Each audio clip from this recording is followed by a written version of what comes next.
now pressure is on for South Africa to avoid running out of natural gas by June 2026. And the region's richest source of natural gas, the Pande-Temane gas fields in Mozambique, is nearing the end of its lifespan. And this could push South Africa nearer to a so-called Gascliff.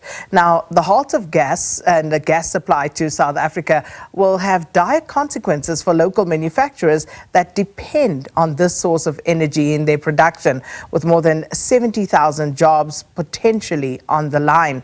Now, in response to this potential catastrophic situation, the African Energy Leadership Center at Wits Business School, in collaboration with IGUA-SA, is convening a symposium, and that will take place tomorrow. And they will assess the current state of play and also explore possible solutions for long-term security of natural gas supply in South Africa. And for more on this, we're joined here in studio this morning by Professor David Phaho, who's the Director of African Energy Leadership Center at Wits Business School.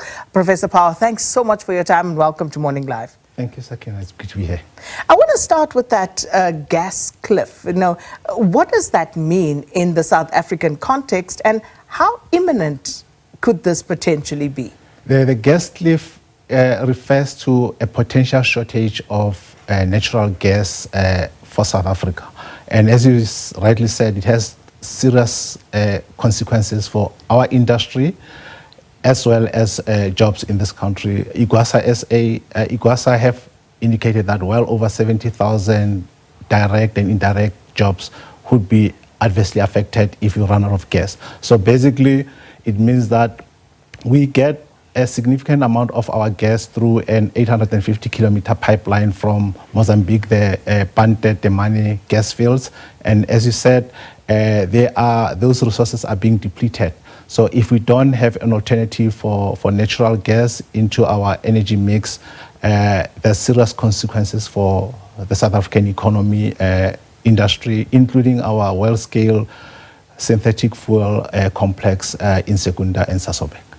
So if we look at these 70 jobs, which sectors are going to be most impacted? I think the manufacturing sector, because natural gas is a very important energy source for energy for a number of sectors, not necessarily just large industries, but also small to medium-sized enterprises, as well as a potential an input as a feedstock to, for example, our Sasol operations. So the impact is significant for a lot of the sectors who rely on natural gas as an energy source to power their operations. So before I get into any further nitty-gritties, this symposium that you've called for tomorrow, so what would be the objectives there in addressing this particular issue? I think the Wits Business School, in collaboration with IGUA-SA, have come to realization that it's one thing to admire the problem, but we've thought, let's bring in all the relevant stakeholders, from academia to private sector, to government, to see how we can formulate sort of a gas pact for South Africa for the next 25 years or so. Because the problem is there, it has been acknowledged far and wide, and to look at what are the current state of play in terms of looking at gas options for South Africa from the view of the private sector, from the view of government in terms of gas exploration, and also where our academics and scholars are focusing on in terms of addressing the gas cliff. So to that point, with PetroSA's planned decommissioning of offshore gas field, speaking of alternatives, where are the realistic alternatives going to come from?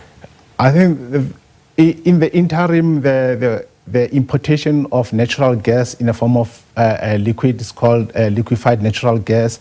We're looking at the possibilities for the port of Richest Bay, Durban, as well as Matola in Mozambique, where we can import liquefied natural gas and then link it up with our pipelines to supply our industries nationally. In a longer term, there's a lot of oil and gas play exploration. Our neighbors to the west, Namibia, have hit a sweet spot in the Orange Basin in terms of what in 1922 was regarded as the largest hydrocarbon find in the world. So we also share the Orange Basin, and then there's a South African play in terms of exploring that option, but probably that is longer term. But I think in the interim, the importation of liquefied natural gas is probably a more viable option in the interim. And then with regard to a just energy transition, how does this intersect with that particular aspect? Thanks, Sagina. I think South Africa has committed itself to the Paris Agreement in terms of making sure that we address climate change. Natural gas, as compared to the other fossil fuels like coal and oil, has a lower carbon footprint. So we understand that it's still a hydrocarbon, but we have the opinion that natural gas can serve as a transition fuel towards a zero carbon economy that we are aspiring for. So natural gas, alongside renewable energy resources and other initiatives, could probably help us in terms of our just energy transition. There are hard to decarbonize industries like steel, petrochemicals, and long-haul transportation, where the idea of not having a hydrocarbon or a fossil fuel as a transition fuel is not going to be feasible in the short to medium term. But in the long term, the use of natural gas is a better option because of its lower carbon footprint as compared to oil and coal. And we know with any crisis, there's usually opportunities embedded somewhere in there. And looking at South Africa, you know, what sort of opportunities arises out of this for us as a country? I think that the opportunity obviously is for us to see how we can, if we look at importing liquefied natural gas, for example, the use of gas to power as an option to generate electricity by our power suppliers is also an option, so that we can wean ourselves away from coal in the long term. But also, as I mentioned, Namibia is going to be a major oil and gas player, so the whole regional dynamic in terms of accessing oil and gas from Namibia, as well as established players like Mozambique. Notwithstanding the challenges with Pande-Temane gas fields, Mozambique still has the third largest gas resources on the continent. So there's an opportunity for us to collaborate with our neighboring countries to ensure that there's natural gas security, at least in the southern part of the country. So in stabilizing that gas supply, do you anticipate any policy or regulatory reforms that need to be implemented? Yes, the government had the foresight to develop a natural gas master plan, and also during the symposium, a number of government entities who are driving there's a session which is going to focus on an enabling policy and regulatory environment to ensure that we benefit from natural gas as we transition to a low carbon economy into the future. Really looking forward to these discussions. And who has been invited? You know, who will be some of the key participants at the symposium? We've invited a lot of key players in the ecosystem, from Transnet Pipelines, who are involved in infrastructure development, some private sector companies like ROPEC, the IDC from a funding point of view. We've also invited the key ministries who are involved in the energy ecosystem. Also, major private sector companies who are involved in natural gas, as well as state entities like Eskom, who have an opportunity to look at gas to power as an input into the electricity mix.